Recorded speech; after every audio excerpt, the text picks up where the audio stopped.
Hey there, I'm Jane Sawyer, and this is Jane Sawyer Makes Watercolor Paintings with Splatter and Bloom.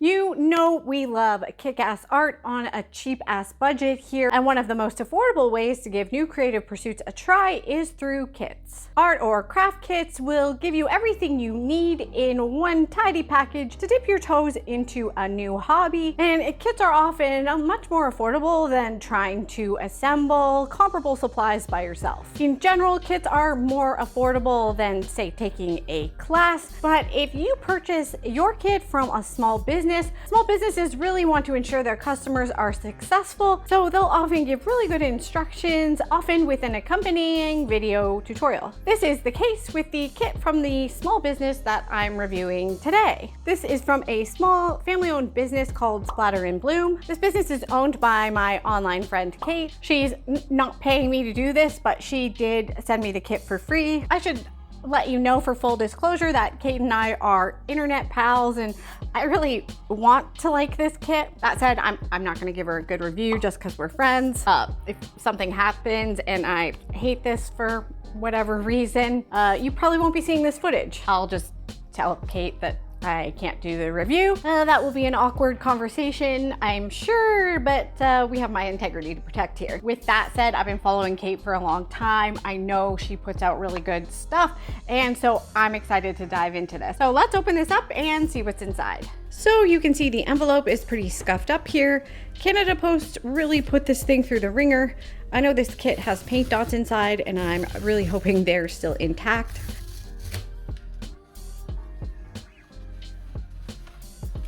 Okay, the kit itself looks like it's in perfect condition. That envelope was really thick, so everything inside was well protected. Here's a look at the front of the kit. Kate sent me the Plant Zen prints because she knows I'm a crazy plant lady. Here's the back of the kit. You can see thumbnails of the line drawings up at the top. My hand is covering a QR code to the paint along videos.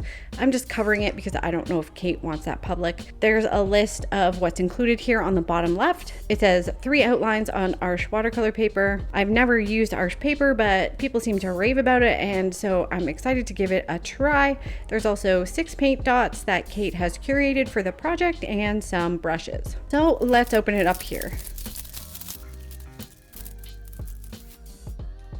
All right, here are the paint dots. I know from following Kate that she buys professional artist quality paints for her kits, so I'm interested to see if I noticed any difference between these and the student level watercolors I've played around with in the past. I really like that she's put the name of the color and the brand under each dot, so you could go and repurchase these same colors later if you wanted. She is not gatekeeping that color palette. Here's the first of my line drawings. It looks like some hands holding a potted calathea, maybe? You can see just how thick this paper is. I'd say it's thicker than cardstock. It's quite sturdy. I've also got a print of a bookcase with lots of plants on it and this cool geometric terrarium. I'm not sure why, but I wasn't expecting brushes with this kit, so it was a happy surprise when these fell out. It's nice to have some different brush sizes to work with. I hope the points on these are nice and sharp because I'm noticing there's lots of tiny details on my line drawings. Out of the package, these brushes look really nice and well made. I'm excited to get started.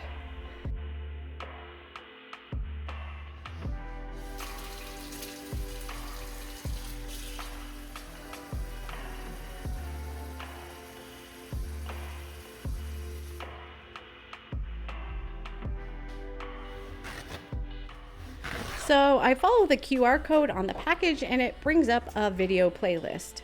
There's 4 short introductory videos that introduce you to the kits and give you some insight into the color selections. One thing I think is really cool is that Kate shows you how to make a color array with the 6 paint dots, and you can really see just how many colors are possible with these 6 paints. Kate also reminded me that I needed a mixing palette. I just used this plastic placemat. You see me work on these all the time. I just slid a white piece of paper underneath so I could see my colors better. I wanted to give you a nice low angle shot of the paint dots here so you can appreciate just how much paint is included. Those are nice big chubby dots of paint. There should be lots here to finish our 3 paintings and then some.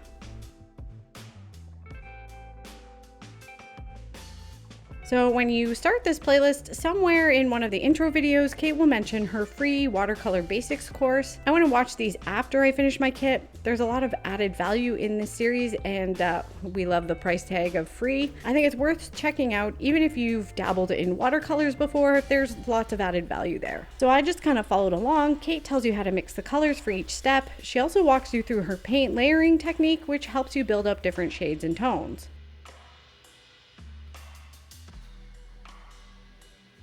For this first painting, I basically followed the Splatter and Bloom tutorial to a T until I got to the very end.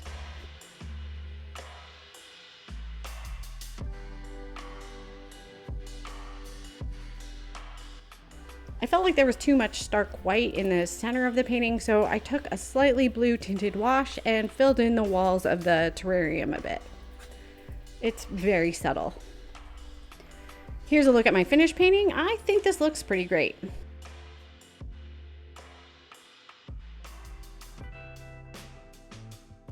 My second painting is this potted plant here.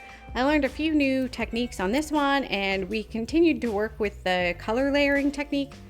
There was a lot of little lines on this one, and I found that painting around these actually really helped me zone in and quiet the chatter in my mind. I'm usually thinking about 40,000 things at a time, and this painting really helped me block some of that out.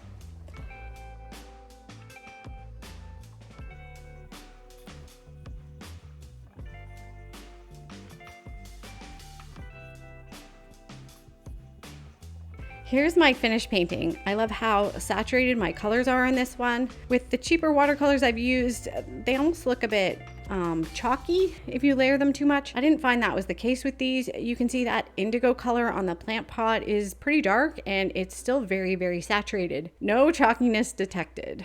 This third painting was the most daunting for me. There's just so many tiny details in there. It was a bit overwhelming to start. And this painting did take me the longest, but I also found that once I got into it, I was happy to labor on the details for a little while. Like, I probably didn't have to do a shadow on the spine of each book, but I was playing around, just trying a few things. Here's a finished look. This is probably the painting where I went most rogue and independent from the Splatter and Bloom tutorial. I think my version is a little bit moodier than Kate's sample, and I kind of like that.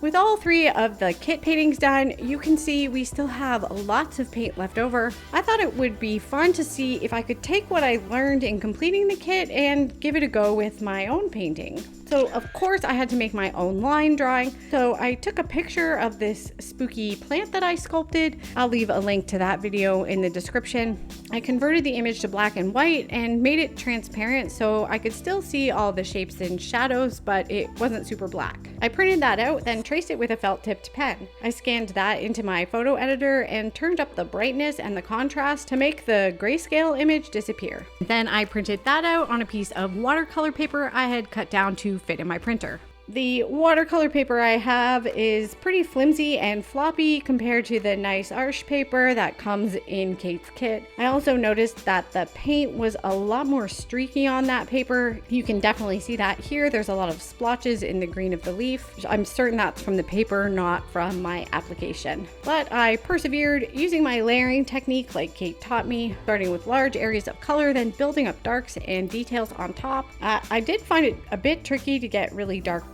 That's something I might want to practice a bit more. I might have overdone it with the dark areas a bit. I don't know. Let me know what you think. I don't think I could have painted this well before I completed the kit and watched Splatter and Bloom's lessons. So it's pretty cool that I learned how to do this, even if I still need a bit of practice. Anyhow, I've left a PDF of this line drawing over on Patreon. You can give it a go with your extra paint from this kit or with any watercolors you might have at home. Here's a shot of my paint dots now after my bonus fourth painting.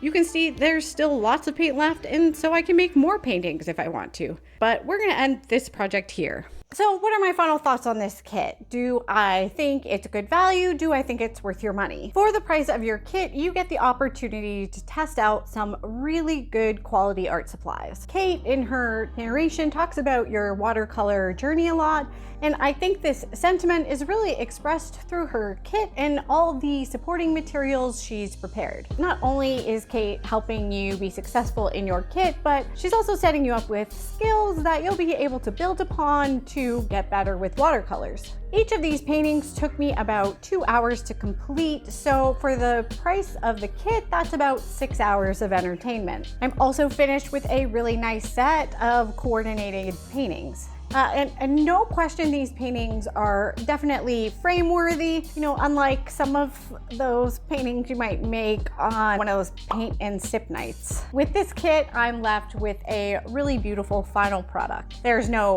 question about the quality of the kit. You've got top of the line paper, top of the line paints, more than enough paint to complete your kit paintings and then some. The brushes were really great. I'm going to be hiding mine from myself so that I don't destroy them, so that I can pull them out for nice paintings later. But yes, everything in the kit is super high quality, and I think the supplies here are definitely worth your purchase. If you're not into plants like I am, Splatter and Bloom has some really cute theme options to choose from. I personally adore the Witchy Vibes kit, and I love the Fall Harvest one, especially the little mushroom bouquet. You can check out all Splatter and Bloom has to offer over at splatterandbloom.com. The link, of course, will be in the description. If there's any art kits from small businesses that you've been thinking about and maybe you'd like to see me give them a review, mention them in the comments and I can reach out.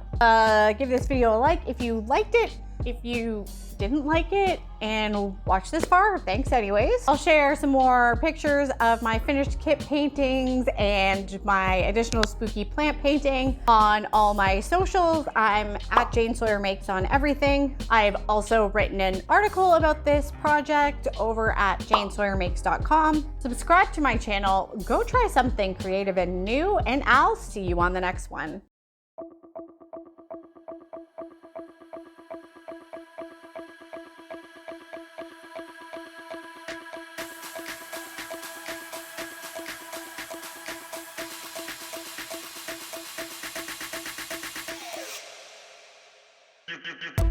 You